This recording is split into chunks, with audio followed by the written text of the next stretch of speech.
Halo sahabat baik Mas Alif, kali ini saya akan membacakan tentang keluh kesah dari sahabat baik kita, yang mana sahabat baik kita ini adalah seorang ibu yang mengeluh tentang kebiasaan buruk putranya. Mari kita simak bersama-sama. Saya bacakan WhatsApp atau pesan yang dikirim oleh sahabat kita.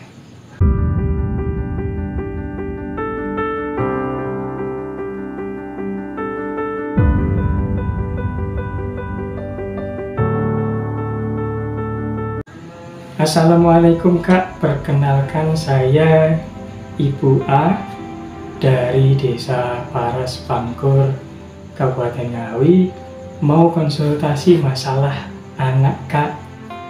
Anak saya usia 2 tahun 10 bulan. Anak saya kenapa ya? Kok setiap hari minta beli mainan?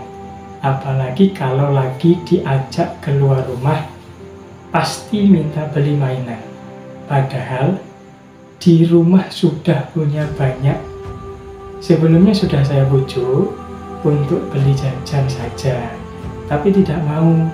Apakah kalau usia anak segitu memang ada masanya membeli mainan, meminta beli mainan?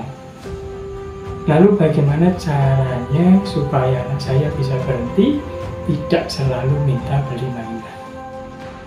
Nah, ini pertanyaan keluh kesah yang sering kali sahabat kita rasakan sebagai orang tua, yang mana anak-anak kita yang selalu meminta ini itu, meminta jajan, meminta mainan, ataupun meminta apa saja yang terlihat di hadapan anak, seperti itu.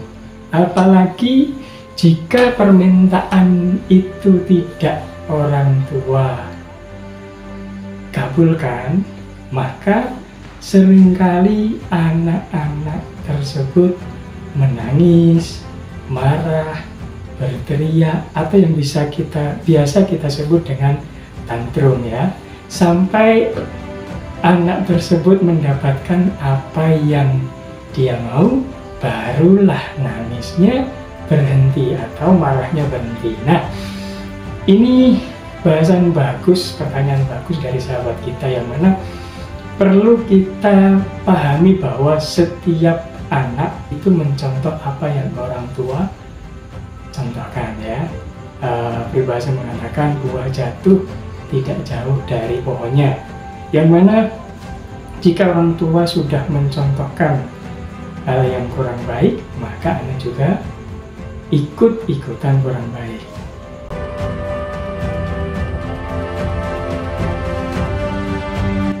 Di sini, jika kita melihat masalah atau keluhan yang dihadapi Ibu A, maka kita bisa melihat bahwa sudah terjadi pembiasaan, di mana pembiasaan tersebut dilakukan ketika anaknya meminta mainan, maka orang tua di awal-awal selalu memberikan mainan tersebut, selalu mengabulkan apa yang diminta oleh anaknya.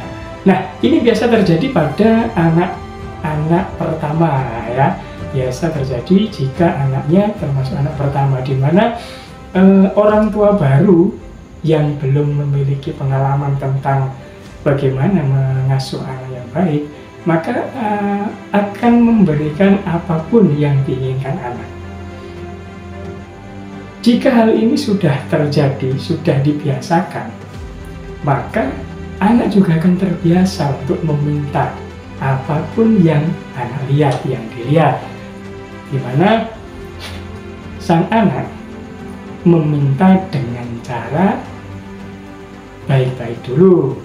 Lalu jika orang tua kemudian tidak mengabulkan, maka anak akan mengancam dengan menangis, marah, berteriak, atau yang biasa kita sebut dengan tantrum.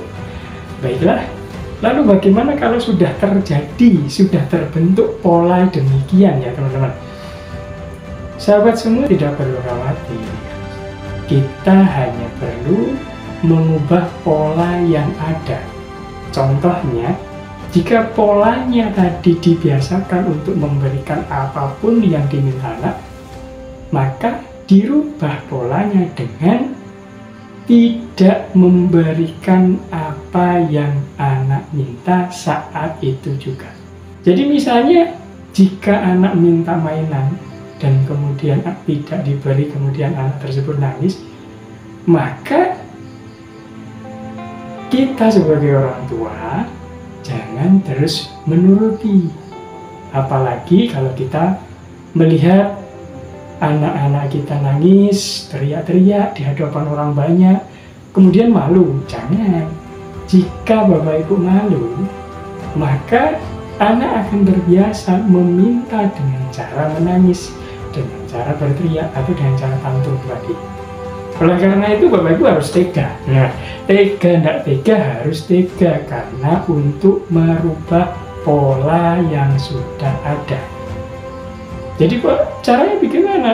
Saat anak minta dan kemudian tidak diberi, kemudian anak nangis, maka Bapak Ibu biarkan saja, ditunggu saja, jangan terburu-buru, dilihat saja, ditenangkan kalau perlu. Bukan ditenangkan dengan memberikan apa yang anak minta, tapi ditenangkan dengan cara lain, dialihkan. Jika tidak bisa atau Bapak Ibu emosi atau marah, maka lebih baik Bapak Ibu diam dan dilihat saja. Beri satu kepastian kepada anak. Contohnya, kalau nanti Bapak atau Bu ada rezeki, nanti Bapak belikan. Kalau belum ada rezeki, maka kakak atau adik harus berdoa kepada Allah supaya mendapatkan rezeki, kemudian beli mainan yang diinginkan. Jadi jangan dibiasakan untuk minta sekarang, diberikan sekarang. Kasih jeda, ya, dikasih jeda supaya barangkali nanti anak lupa, barangkali nanti keinginannya sudah berubah, atau nanti saat misalnya anak ingat, misalnya, Bapak, kapan kakak dibelikan mainan ini, kapan kakak dibelikan mobil-mobilan misalnya, maka dialihkan dengan cara perbandingan, mau beli mobil-mobilan atau mau beli buku misalnya, atau mau beli barang yang lebih bermanfaat misalnya, mainan edukatif misalnya, seperti itu. Jadi beri jarak, pertama diberi jarak supaya anak tadi berpikir.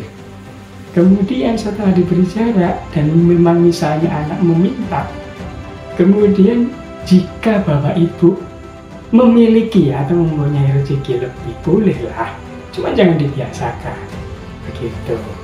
Jadi untuk merubah pola yang sudah terjadi pada putra-putri kita, pada anak-anak kita, kita harus tega.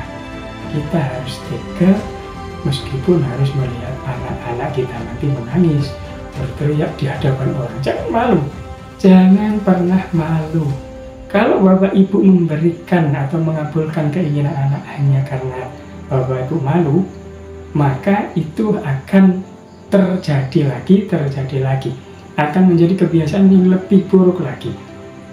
Saya pernah mendapatkan pasien yang mana pasien tersebut usia SMA kelas 2, ya sudah SMA kelas 2, sekitar usia 15-16 tahunan.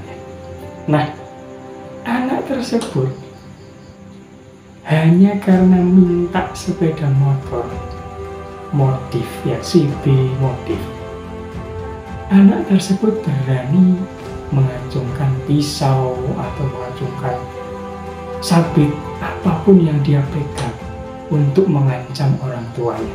Nah, di sini yang salah siapa? Bagi saya, yang salah tetap orang tuanya. Karena dulu sudah membiasakan, sudah membentuk pola, dan sekarang saat anak sudah dewasa, sudah besar, maka anak memiliki energi yang lebih, memiliki kekuatan lebih untuk mengancam.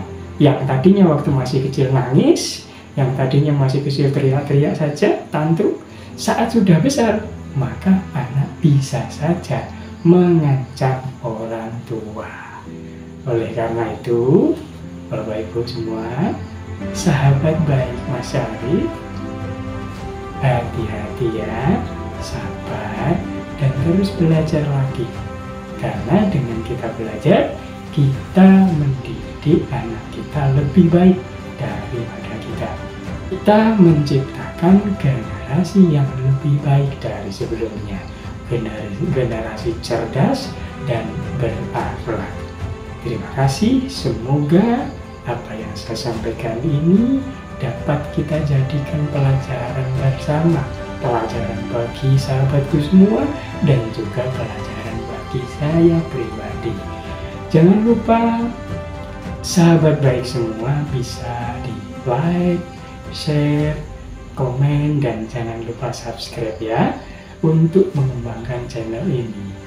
Semoga kita dapat belajar dari kesalahan-kesalahan yang sudah ada dan dari pengalaman-pengalaman yang sudah kita alami maupun yang sudah sahabat-sahabat yang lain alami. Membuat pola kepada anak itu seringkali tanpa disadari. Tapi saat kita sebagai orang tua menyadari bahwa pola itu negatif, maka butuh kesabaran, butuh ketelatenan, dan butuh juga rasa tega untuk memperbaiki atau bahkan merubah pola yang negatif, pola yang sudah terbentuk tersebut menjadi lebih positif. Tetap semangat Bapak Ibu, orang tua hebat, dan sabar menghadapi perubahan-perubahan putra-putri kita. Salam damai dan sejahtera untuk kita semua.